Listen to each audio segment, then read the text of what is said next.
Hello, my name is Cynthia Evans with Simplifying Social Security. I wanted to take a few moments to talk to you about the different programs that are available with the Social Security Administration for people that are disabled. Now, there's one program that's called SSDI, and this is when you have worked and paid into Social Security. Now, if you are approved for this program, you receive monthly checks, the worker that is disabled, along with certain family members that might be eligible for benefits. The other program that is called SSI, Supplemental Security Income, pays benefits to adults and children with disabilities that have limited income and limited resources. Along with SSI, there's a category for people that are 65 or older, where you do not have to meet the disability requirement.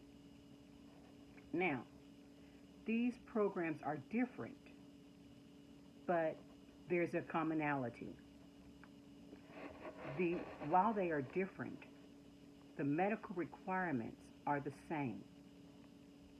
If you meet the non-medical requirements, monthly benefits will be paid to you based on your medical condition that is expected to last at least a year or longer or result in death.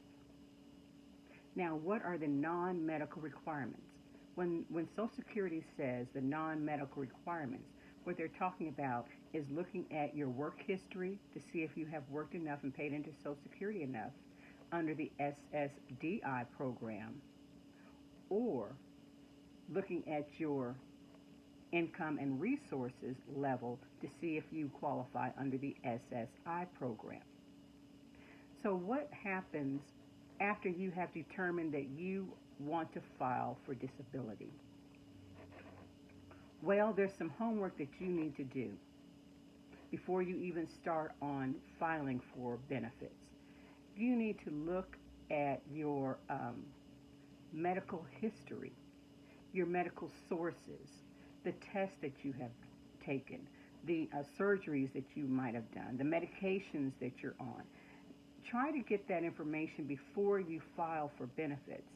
It'll be easier for you before you contact the Social Security office if you have this information available, because then you will be more prepared for the questions that will be asked of you. Now, you can file for benefits, disability benefits, online, going through the SSA.gov or socialsecurity.gov website. Now, make sure that it has the .gov, because that ensures that it is a Social Security government website. Okay? You can file it that way, or you can file on the telephone. You can call the 1-800 number, and they can set up an appointment for someone, a claims representative or a worker with the Social Security Administration, to contact you at an appointed time to ask you these questions to file for benefits. That is why it is so important for you to have your documentation, or at least the names of the sources, the medical sources you want Social Security Administration to contact. Well, what happens after the application? Well, once they have gathered the information from you and they have requested the information from you to send them information if they need it, they will look at, in the office, in the local office, they will look at your qualifications, looking at the non-medical information, your insured status, and your income and resource levels.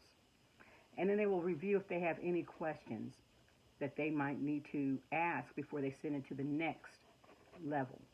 They look at your date of birth, they look at all of that to see if there are any holes, anything that they might need to remedy before they send it down to the next station, which is the DDS, or Disability Determination Service.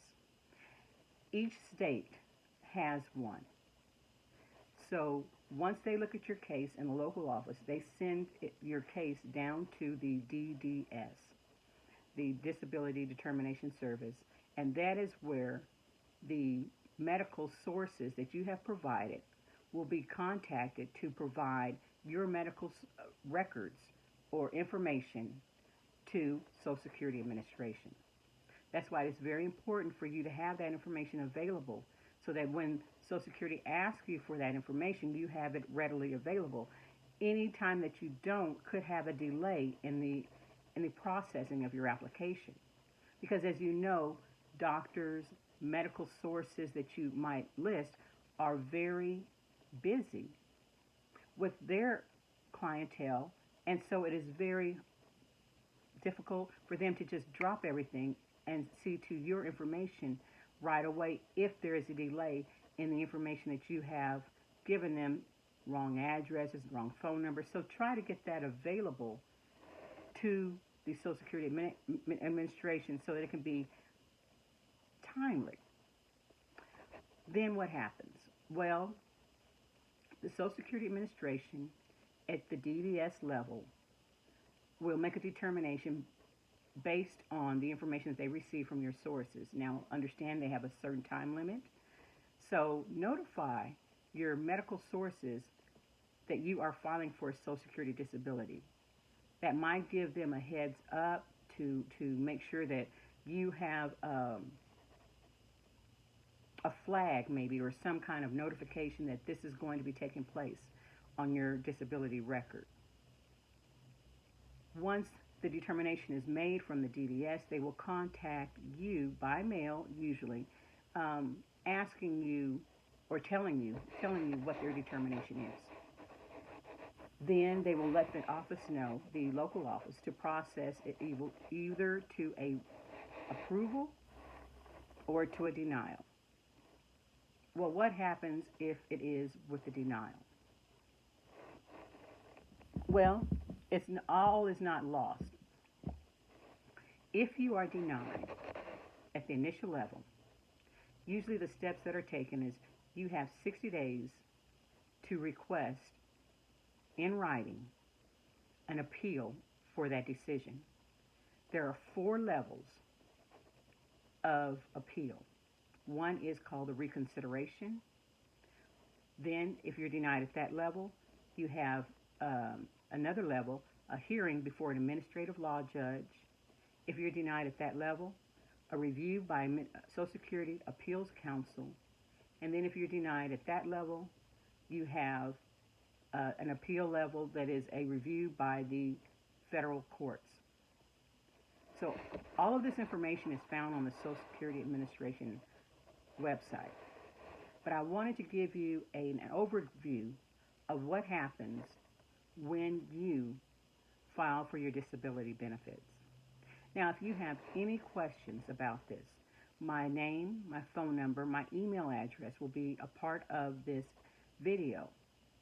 Please feel free to contact me if you have any questions about the disability process, how to get started on your disability, if you have any questions, even if you might qualify for disability. I might be able to assist you in that area.